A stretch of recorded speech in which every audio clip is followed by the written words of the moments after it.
हिंदुस्तानी हुकूमत ने पाकिस्तान को खबरदार किया तो पाकिस्तान ने ट्रंप इंतजामिया के साथ लॉबिंग शुरू कर दी।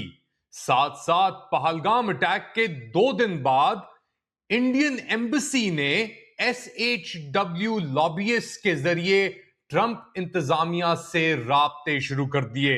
लेट अली शो यू के इस एपिसोड में आप सबको खुशामदेद। To like, subscribe and share this content. बात शुरू करते हैं फॉरेन एजेंट्स रजिस्ट्रेशन एक्ट की फाइलिंग्स जो अमरीकी कानून के तहत हर साल की जाती हैं। उसके अंदर कुछ बहुत बड़े इंकशाफात आए हैं जो द हिंदू न्यूज़पेपर ने भी शेयर किए हैं। मगर एक बात वाज़ेह है कि दोनों इंडिया और पाकिस्तान ने पहल की। जैसे ही उन्हें इंडिया ने कहा कि हम आपको अटैक करने वाले हैं आपके इन लोकेशंस के ऊपर, साथ साथ थोड़ी देर बाद इंडियन एम्बेसी ने डोनाल्ड ट्रंप के व्हाइट हाउस को अप्रोच किया लॉबियस्ट के जरिए और उनसे लगातार राब्ते करते रहे। जयशंकर और दीगर और जो इंडियन ऑफिशियल्स हैं उनके कॉन्टैक्ट्स के लिए तहलका खास खबर तो है ये। मगर साथ साथ पहले बात शुरू करते हैं कि हुआ क्या, कैसे हुआ, कैसे ये प्ले आउट हुआ ये पूरा इंतजामिया। ये बेसिकली डॉक्यूमेंट्स हमारे सामने आए हैं। The embassy of India to the United States, we are delighted that the Republic of India has agreed to engage SHW Partners LLC. Please accept this letter of agreement to work on your behalf. और साथ साथ उन्होंने इसके अंदर confidentiality agreement भी sign किया। और ये साइन बेसिकली जो सामने आए डॉक्यूमेंट्स अप्रैल 24, 2025 को ये डॉक्यूमेंट साइन हुए और उनको इंटीमेट किया गया। इसके बाद जब पहलगाम अटैक्स बेसिकली हो चुके थे, फिर इंडियन एम्बेसी ने वॉशिंगटन को रीच आउट किया 10 मई को, जिस दिन सीज फायर अनाउंस की गई ऑपरेशन सिंदूर की। और उन्होंने अप्रोच किया White House chief of staff Susie Wiles, US trade representative Jamieson Greer और Ricky Gill national security council के अंदर media coverage of the council को लेकर।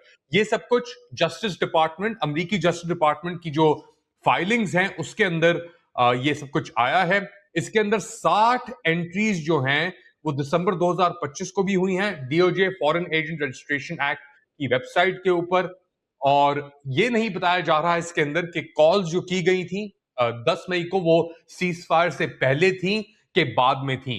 इससे कबल पाकिस्तान ने अपनी उसकी फाइलिंग जो हुई हैं फॉरेन एजेंट्स रजिस्ट्रेशन एक्ट के तहत, उनको बेसिकली यूज किया अपने लॉबियस्ट को, ट्रंप इंतजामिया को अप्रोच करने के लिए इंडियन फाइलिंग से पहले। और लगातार हमने देखा कि वो सब फाइलिंग्स जो हैं वो मौजूद हैं वहां पे भी। अब इसके ऊपर एक डिबेट छिड़ गया है, किसने, कौन, कब, किसको अप्रोच किया सीज फायर के लिए। ट्रंप कहता है कि उसने इंटरवेंशन की और अब ये दोनों बेसिकली जो मौकफ हैं वो सामने आ रहे हैं। और इसके बाद एक तू मैं भी शुरू हो गई है दोनों इंडियंस और पाकिस्तानी जो पोजीशंस हैं उसके अंदर, क्योंकि पाकिस्तानी कह रहे हैं कि हमने ये सब कुछ किया इंटीमेट करने के लिए ट्रंप इंतजामिया को, ग्राउंड वर्क ले करने के लिए ट्रंप इंतजामिया को कि ये सब कुछ हो रहा है। इंडियंस कह रहे हैं कि हमने ऐसा कुछ नहीं किया, हमने सीज फायर की डिमांड नहीं की और बेसिकली जो भी कुछ हुआ वो ऑर्गेनिकली हुआ। मगर इन FARA रजिस्ट्रेशंस और जो फाइलिंग्स हुई हैं डिपार्टमेंट ऑफ जस्टिस के तहत, उसके अंदर एक बात वाज़ेह है कि दोनों इंडिया और पाकिस्तान ने अपने अपने बेसिकली मिशंस को इस्तेमाल किया अप्रैल से लेकर, और इस्तेमाल करते हुए उन्होंने लाखों डॉलर दिए SHW को, दीगर और LLCs को, जिसके अंदर मर्करी ग्लोबल अफेयर्स LLC भी है, जिसके अंदर दीगर और बेसिकली मर्करी को $75,000 दिए गए। ये शाशंक मथु की रिपोर्ट है, इंडिया हायर्स लॉबिंग फर्म, ये पहली रिपोर्ट आई थी, ये अगस्त की बात हो रही है। अच्छा, उसके बाद ये जो रिपोर्ट आई पाकिस्तान को लेकर, उसके अंदर पाकिस्तान ने इंटीमेट करना शुरू किया। यहां पे जून की भी दिखा रहेंगे, और अगर मैं थोड़ा उस पर जाऊं, हाँ ये वाली जो डॉक्यूमेंट है इसके अंदर डिफेंस अटैचे ने मीटिंग शुरू की।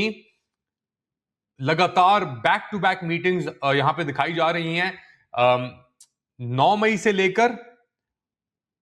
लेकर आप चलते जाएं 20 मई पे आते हैं, फिर और अपना मीटिंग्स आती हैं वहां पे दीगर और वो बेसिकली 9 मई एक लिस्ट आई हुई है पाकिस्तान की। 6 मई की भी इसके अंदर मीटिंग्स हैं जो meeting requested with ambassador Islamic Republic of Pakistan, meeting requested with ambassador Islamic Republic of Pakistan, discussion defense attaché meeting, Kristen Trindle, Senator Tom Cotton, दीगर और बेसिकली जो रिपब्लिकन और ट्रंप इंतजामिया के लोग थे उनसे पाकिस्तान के लॉबिंग एफर्ट्स ऑपरेशन सिंदूर के अंदर वो प्रोग्रेस में थे।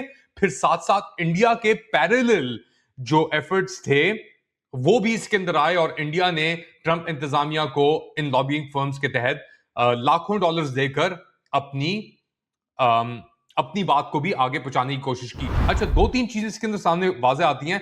पहली बात तो ये कि जो इंडियन मौकफ था कि जी जयशंकर जो MEA हैं हिंदुस्तान के, उनके पास डायरेक्ट कांटेक्ट है व्हाइट हाउस का और वो अप्रोच कर सकते थे, तो वो बात थोड़ी सी जरा इसमें आके फंस गई है, क्योंकि लॉबिंग दोनों पाकिस्तानी और इंडियंस यूज कर रहे थे और अप्रोच करने के लिए लग रहा है कि सिर्फ यही रास्ता था दोनों इंडियंस और पाकिस्तानीज के पास कि वो लॉबिंग फर्म्स के तहत ट्रंप इंतजामिया के पास जाएं।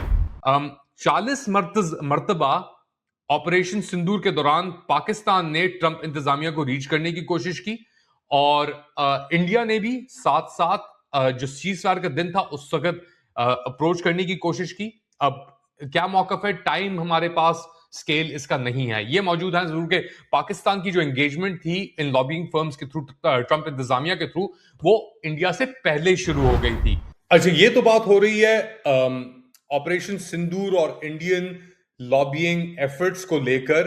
अब इसके ऊपर बहुत सारे सवाल भी उठाए जाएंगे। ऑब्वियसली आज के रोज पहलगाम अटैक याद रखें, कश्मीर के अंदर 22 अप्रैल को हुआ, जिसके अंदर 26 टूरिस्ट ज्यादातर मारे गए। इंडिया ने उसकी जो चार्ज किया है वो पाकिस्तान बेस्ड दहशतगर्द ऑर्गेनाइजेशंस को किया। 24 अप्रैल को इंडिया ने एक अग्रीमेंट साइन किया, यानी 2 दिन बाद पहलगाम अटैक के, SHW पार्टनर्स LLC से 1 साल का कॉन्ट्रैक्ट, मंथली फी $1.5 लाख के ऊपर। पूरे साल का इंडिया ने 16.2 करोड़ का ये साइन किया, यानी तकरीबन आप लगा लें लगभग $2 मिलियन के। 7 मई को इंडिया ने रिटेलिएट किया पहलगाम अटैक के ऊपर और पाकिस्तान के अंदर कई मुकामों के अंदर उसने हमले किए, पाकिस्तान कंट्रोल्ड या पाकिस्तान एडमिनिस्ट्रेटेड कश्मीर और पाकिस्तान के अंदर। 10 मई को अमेरिकी सदर डोनाल्ड ट्रंप ने यह अनाउंस किया कि जी हमने एक सीज फायर या जंग बंदी कर दी है दोनों ममालिक के दौरान। इससे पहले पाकिस्तान के कॉन्टैक्ट भी चल रहे थे, इंडिया के कॉन्टैक्ट भी चल रहे थे थ्रू द लॉबिंग फर्म्स। और जो फाइलिंग्स हुई हैं उसके अंदर यह पता लगा है कि जिस दिन सीज फायर जंगबंदी अनाउंस हुई उसी दिन इंडियन एम्बेसी ने व्हाइट हाउस को और white House chief of staff को, सूजी वाइल्स, जेमिसन ग्रेयर जिसे मैं जिक्र किया, और रिकी गिल को, जो नेशनल सिक्योरिटी काउंसिल के अंदर है, media coverage of the conflict के ऊपर अप्रोच किया इस लॉबिंग फाइलिंग के दरमियान। अब यह हमें नहीं पता कि यह अप्रोच पहले हुई थी कि बाद में हुई थी सीज फायर अनाउंसमेंट से। SHW पार्टनर्स LLC जो है वो जेसन मिलर, जो बड़े करीबी हैं डोनाल्ड ट्रंप के, वो चलाते हैं और उन्होंने इंडिया को स्ट्रेटेजिक काउंसिल प्रोवाइड करने की, जो लॉबिंग के अंदर बेसिकली मेंशन है, प्लानिंग और गवर्नमेंट रिलेशन असिस्टेंस ट्रंप इंतजामिया के साथ डील करने पे, कांग्रेस, अमेरिकी कांग्रेस के साथ डील करने पे, एकेडमिक इंस्टीट्यूशंस, थिंक टैंक्स और अग्रीमेंट के मुताबिक। इसके साथ साथ जो क्रेडिट लिया जंगबंदी का, सीज फायर का, वो अमेरिकी सदर डोनाल्ड ट्रंप ने लिया और उन्होंने ये भी कहा कि मैंने कराई थी ये जंगबंदी। इंडिया ने इस चीज को कंसिस्टेंटली डिनाई किया है, पाकिस्तान ने डिनाई नहीं किया, बल्कि कहा कि जी अगर ट्रंप नहीं होते तो हम दोनों के दरमियान न्यूक्लियर जंग हो जाती। और उन्होंने तो फिर ट्रंप को इसी बुनियाद के ऊपर नोबेल पीस प्राइज के लिए भी नॉमिनेट किया। तो एक बड़ा कंटेंशियस इशू है जो और अब बेसिकली कंटेंशियस हो जाएगा। अच्छा, ऑफिशियली नरेंद्र मोदी हुकूमत की तरफ से इसके ऊपर कोई जवाब नहीं आया और अभी तक वो खामोश है, ना सिर्फ इन सब चीजों के ऊपर, बट डोनाल्ड ट्रंप ने एक बार फिर नरेंद्र मोदी को, जो हिंदुस्तानी प्रधानमंत्री हैं, उन्हें ललकारा है। और वो क्या कह रहे हैं, बेसिकली वो कह रहे हैं, एक साउंड बाइट उनकी आई है और वो मॉक कर रहे हैं। मुझे पता है कि कुछ लोग कह रहे थे कि जी ह्यूमिलिएट, आपने जो अल्फाज इस्तेमाल किया डोनाल्ड ट्रंप को लेकर वो सही अल्फाज नहीं था, मगर अब तो उनकी वाकई में एक तरीके से ह्यूमिलिएशन कर रहे हैं डोनाल्ड ट्रंप। तो सुने क्या कह रहे हैं डोनाल्ड ट्रंप। उन्होंने एक बार फिर बात की है नरेंद्र मोदी और हिंदुस्तानी प्रधानमंत्री के ऊपर। तो पहले ये सुने फिर बात को आगे बढ़ाते हैं। Prime Minister Modi came to see me. Sir, may I see you, please? Yes, I have a very good relationship with him. He's not that happy with me because, they're paying a lot of tariffs now because they're not doing the oil, but they are. They've now reduced it very substantially, as you know, from Russia. तो Indian प्रधानमंत्री आए और Apache helicopters की बात की। Sir can I see you, इस तरीके से डोनाल्ड ट्रंप ने उनकी बात की और कहा कि मुझसे खुश नहीं है क्योंकि मैंने उनको रशियन ऑयल खरीदने से मना किया है, रोका था। तो एक बहुत ही अजीब सिचुएशन क्रिएट हो गई है यहां पे। Sir can I see you please, अब इंडियन प्रधानमंत्री इस तरीके से बात करेंगे डोनाल्ड ट्रंप के साथ, ये लगता तो नहीं है।